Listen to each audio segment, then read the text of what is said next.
Trafic détenus des FARDC, la face visible de l'iceberg. La RDC puise dans l'expérience française, décentralisation, bourgmestre et maire des villes à l'école. Et enfin, les 4 oppositions en RDC, politique, confessionnelle, associative et médiatique. Ce sont là les titres développés au cours de cette revue de presse. Bienvenue à vous tous. Bonsoir. Trafic détenus des FARDC, la face visible de l'iceberg, titre l'avenir.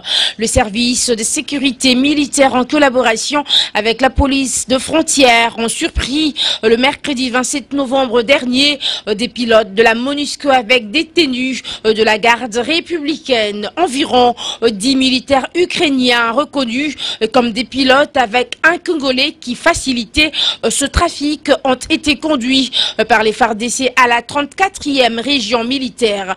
Comme l'objectif de ce trafic n'est pas encore explicité, certaines voix disent déjà que ce réseau travaillait en connivence avec des ennemis de la RD Congo. Le porte-parole du gouvernement, Lambert Mende Omalanga, qui intervient hier soir dans l'émission Nouvelle Donne de la RTNC, a indiqué qu'à l'heure qu'il est, le gouvernement n'est pas en mesure de donner les détails de cette information, même si la situation est très embarrassante.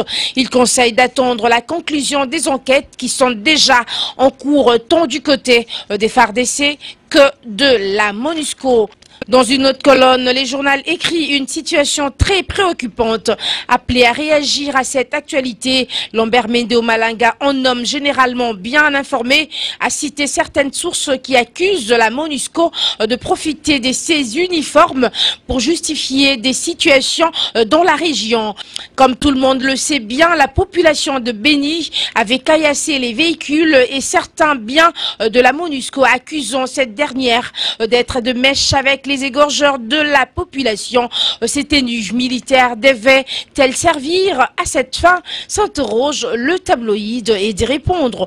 En plus, lors du procès sur l'assassinat du général Mamadou Ndala, il a été démontré qu'il y avait une confusion générale sur le terrain des opérations à Beni. Et ce, à telle enseigne, la population avait du mal à faire la différence entre un FARDC et un rebelle ougandais de l'ADF Nalu. Voilà qui fait dire à la population qu'il y aurait des infiltrés au sein des FARDC qui ravitaillent en tenue les ennemis de la RD Congo.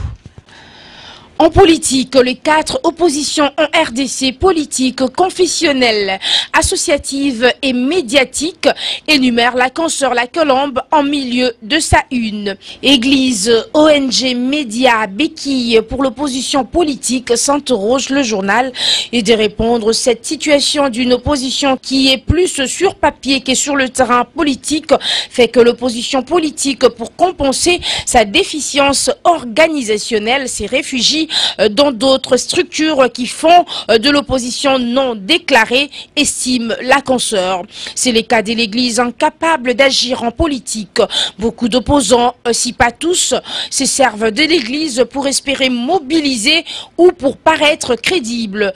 L'on se souviendra que dans la marche des chrétiens, le 16 février 1992, reste la seule grande manifestation des rues qui ait réellement mobilisé la population et bouger les dictateurs. L'opposition revendique aujourd'hui, juste dans sa politique de cueillir et de ramasser ce qu'elle n'a pas produit. L'Église, elle, pour tromper l'opinion, cache ses positions partisanes sous l'action pastorale. C'est une réalité qui fait qu'en RDC, la pluralité de l'opposition est une réalité, affirme le journal.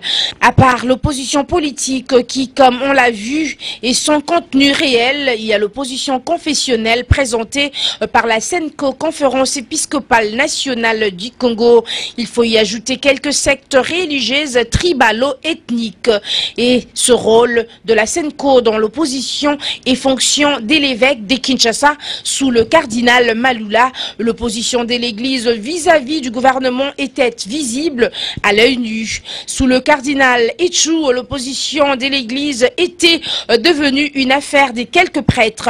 Avec les cardinals Mosengo, on revient à la tendance de faire de toute l'Église une opposition, parfois pire dans ses prises de position que l'opposition politique, analyse le journal. De plus en plus, face à la faiblesse de l'opposition politique, on sent dans le chef de l'archevêque de Kinshasa la volonté manifeste de suppléer directement aux insuffisances de cette opposition.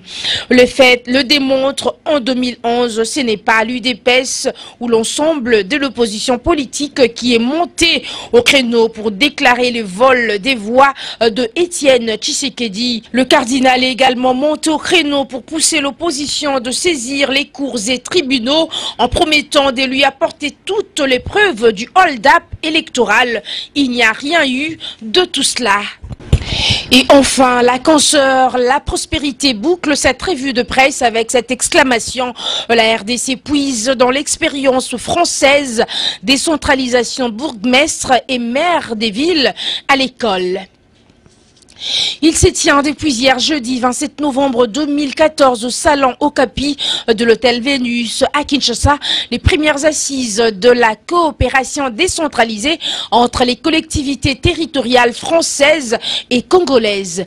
Les bourgmestres, les maires des villes et les chefs des divisions à la décentralisation prennent part à ces travaux qui vont durer 3 jours. Travaux organisés par la cellule technique d'appui à la décentralisation, informe le journal.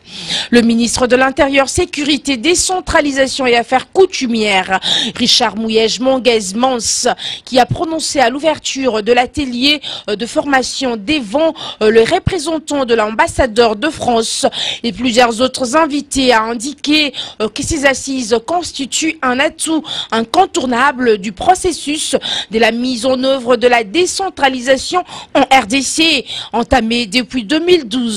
D'après Mouyej, l'atelier veut tout simplement aider les collectivités territoriales à bien jouer leur rôle dans le processus de décentralisation de la RDC. Il a invité en outre les administrateurs de la petite territoriale à promouvoir la coopération décentralisée pour l'émergence de leurs entités. À ce stade, le processus de décentralisation en RDC devient irréversible. C'est donc tout pour cette revue des presses. Mesdames, messieurs, bonsoir. C'en est donc fini pour cette revue de presse. Merci à vous de l'avoir écouté. Nous vous annonçons également que le www.congolocole-news est opérationnel. Allez-y là-dedans. Vous y trouverez toute l'information sur la République démocratique du Congo. Suivez-nous également sur lecolé et à congo.com. On se retrouve la semaine prochaine. D'ici là, bon début de week-end à vous tous. Merci.